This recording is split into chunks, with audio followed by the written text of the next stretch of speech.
Welcome to Mishra study Navgachhia. Mishra study Navgachhia में आपका स्वागत है। आज हम लोग क्लास 9 संख्या पद्धति, जैसा कि मैंने पहले आपको बताया था पिछले वीडियो में, तो आज हम लोग नंबर सिस्टम के बारे में जानने का प्रयास करेंगे। तो नंबर सिस्टम बहुत ही महत्वपूर्ण हो जाता है। आइए एक एक चीजों को हम लोग भली भांति समझते हैं। सबसे पहला देखिए क्या है, संख्याएं, अर्थात संख्याएं क्या है, नंबर क्या है, नंबर किसे कहते हैं। तो जैसा कि आप यहाँ बोर्ड पर लिखा हुआ स्पष्ट रूप से देख रहे हैं कि संख्याएं एक अंदाज है, एक आइडिया है। यानी किसी भी वस्तु को हम लोग गिनते हैं तो क्या करते हैं, यदि मान लिया जाए हम पूछेंगे आपसे कि ये क्या है, तो आप कहिएगा मार्कर। लेकिन अगर हम आपसे पूछेंगे ये कितना मार्कर है, तो आप कहिएगा एक मार्कर है। इसी प्रकार किसी भी चीजों को गिनने के लिए, यानी किसी वस्तुओं को गिनने के लिए हम लोग संख्या का यूज करते हैं। तो संख्या एक अंदाज है, एक अनुमान है। जैसे कि मान लीजिए कि मेला में बहुत सारा भीड़ है ना, तो आपसे यदि पूछेंगे तो कितना लोग था, तो आप कहिएगा बहुत सारा लोग था। लेकिन एक अंदाज से अगर आपको पूछ दिया जाए कि कितना लोग मिनिमम मैक्सिमम होगा, तो आप कह सकते हैं कि 200, 400, 500 या 10, 20, 50 जो भी है आप बता दीजिएगा। तो संख्या क्या है, तो संख्या एक तरह का अंदाज है, एक आइडिया है, जो क्या करता है कि प्रश्नों के उत्तर को निर्देशित करता है। यानी कि यह हम लोग जो है इसके माध्यम से कोई भी प्रश्न का जो उत्तर होगा उसको हम निर्देश कर सकते हैं, यानी कि एक इंस्ट्रक्शन दे सकते हैं।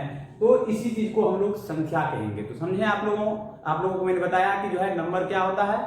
अब देखिए नेक्स्ट पॉइंट है अंक। अंक को कहते हैं डिजिट। डिजिट बना होता है अंक, और बचपन से हम लोग शुरू से ही अंक के बारे में समझने का प्रयास कर रहे हैं। तो देखिए अंक क्या होता है, तो 1, 2, 3, 4, 5, 6, 7, 8 और 0 को हम क्या कहते हैं, अंक कहते हैं, जिन्हें अंक कहते हैं। एक चीज बहुत ही कॉमन चीज है कि ये देखिए ये सब इकाई अंक हुआ, यानी 1, 2, 3, 4, 5, 6, 7, 8, 9 जो हुआ और 0, ये सब इकाई अंक हुआ। और आप लोगों से पूछा जा सकता है कि एक अंक का सबसे बड़ा संख्या। तो अंक क्या होता है कि जो 1 से लेकर हम लोग 9 तक मिनिमम लिखते हैं नंबर, और 0 साथ में अगर इंक्लूड कर देते हैं तो वह क्या कहलाता है, अंक कहलाता है।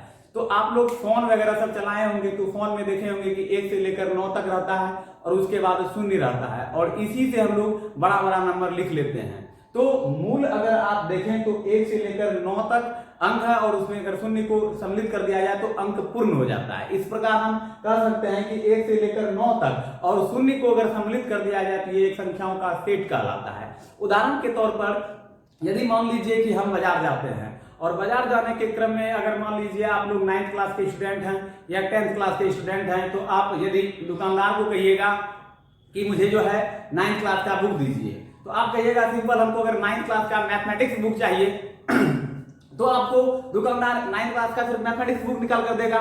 लेकिन यदि आप कहिएगा कि 9th क्लास का सेट चाहिए, तो वह क्या करेगा कि सारा बुक निकाल करके आपको दे देगा। ठीक है, तो इस तरह से 1 से लेकर 9 तक जो है एक से लेकर 9 तक जो है ये अंक है।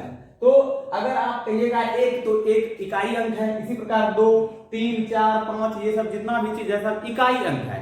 लेकिन अगर यह पूरा अंक एक साथ आपको दे दिया जाए तो ये अंकों का एक समुच्चय भी कहलाता है, या अंकों का समूह जो होता है वह समुच्चय कहलाता है। अब देखिए इकाई अंक से हम लोग अगर चाहें तो एक अंक का, जैसे कि आपसे पूछा जाता है कभी कभी कि एक अंक की सबसे बड़ी संख्या क्या होगी, या 2 अंक की सबसे बड़ी संख्या क्या होगी, या फिर 3 अंकों की सबसे छोटी संख्या, 4 अंकों की सबसे बड़ी संख्या, 5 अंकों की सबसे छोटी संख्या। तो ये सब बहुत ही कॉमन चीज है, बचपन से ही आप लोग पढ़ते आ रहे होंगे इस चीज के बारे में।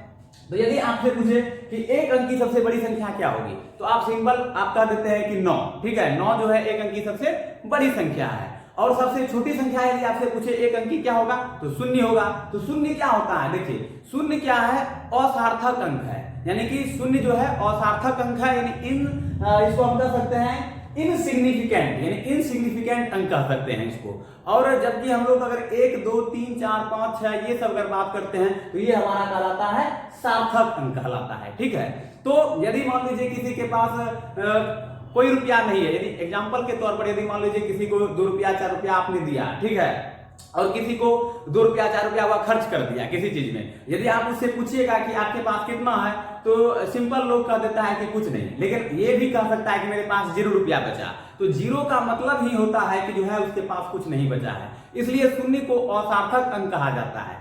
तो 1 से लेकर 9 तक का जो अंक है इसको हम लोग सार्थक अंक कहेंगे, और 0 को हम लोग क्या कहेंगे, असार्थक अंक कहेंगे। ठीक है, तो यहाँ पर आप देख सकते हैं कि नोट में हमने लिखा है कि 0 को असार्थक यानी इनसिग्निफिकेंट अंक तथा शेष को सार्थक अंक कहते हैं। यानी कि शून्य यदि रहेगा तो वह असार्थक अंक होगा, और 1 से लेकर 9 तक की कोई संख्या रहेगा तो उसको हम लोग सार्थक अंक कर सकते हैं। ठीक है, अब नेक्स्ट पॉइंट आप देख सकते हैं कि संख्यांक यानी न्यूमेरिकल्स क्या होता है। ये बहुत ही महत्वपूर्ण चैप्टर है संख्या पद्धति, खास करके क्लास 9th के लिए, क्लास 10th के लिए, एज वेल एज आगे अगर आप पढ़ते हैं तो वहां पर भी इन्हीं चीजों के बारे में आपको विशेष रूप से जानकारी लेनी होगी। जैसे कि आप इसके माध्यम से मैं आपको तमाम परिभाषा बताऊंगा, जैसे कि कंपोजिट नंबर क्या है, जैसा कि मैंने पिछले वीडियो में भी आप लोगों को बताया कि भाज्य संख्या क्या है, ओड नंबर क्या है, इवन नंबर क्या है, नेचुरल नंबर क्या है। लेकिन कुल मिलाकर अगर हम बात करें तो सबसे पहले हम लोगों को समझ विकसित करना चाहिए आखिर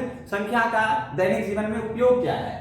तो यहाँ पर आपने देखा कि संख्या क्या है, एक अंदाज है, एक आइडिया है। एक बार हम कैसे इसको यूटिलाइज कर दे। अंक क्या होता है, डिजिट क्या होता है, तो 1 से लेकर 9 तक के संख्या को हम लोग अंक कहते हैं। शून्य भी जो है अंक है, लेकिन शून्य क्या है, असार्थक अंक है, और 1 से लेकर 9 तक जो अंक है वह क्या है, सार्थक अंक है। अब देखिए नेक्स्ट है संख्याओं, जिसको हम लोग न्यूमेरिकल्स कहते हैं। आपको मैंने जैसा कि बताया, तो अंकों अथवा संकेतों का ऐसा समूह, अर्थात अंकों अथवा संकेतों का ऐसा समूह जो किसी संख्या को निर्देशित करता हो, उसे ही हम लोग न्यूमेरिकल्स अर्थात संख्यांक कह सकते हैं। ठीक है, अर्थात कहने का सेंस ये है कि कोई भी चीज को हम किससे इंडिकेट करेंगे, तो ऐसा नहीं है कि उसका कुछ नाम दे देंगे। नाम मान लीजिए है, जैसे कि आपको कह दे कि घर में जो है आपको 5 कलम लाना है, तो 5 कलम, 5 जो हुआ ये क्या है, अंक है। कलम कह दिया आपको लाने के लिए, तो आप पूछिएगा ना कि कितना कलम लाना है, तो आपको अगर कह दिया 5 कलम, तो आपके दिमाग में एक आइडिया हो गया कि नहीं, मुझे ये 5 कलम यानी 5 पेंसिल लेना है। ठीक है, तो इस तरह से न्यूमेरिकल्स के माध्यम से ही हम किसी भी चीज को इंडिकेट का कार्य करते हैं। इस प्रकार हम लोग यहाँ पर लिख सकते हैं या कह सकते हैं कि अंकों अथवा संकेतों का ऐसा समूह जो किसी संख्या को निर्दिष्ट करता हो या निर्देशित करता है, उसे हम लोग न्यूमेरिकल्स कहते हैं। तो ये नंबर सिस्टम में ये आपको मैंने 3 पॉइंट बताया। अब आगे पॉइंट को हम लोग हाईलाइट करेंगे।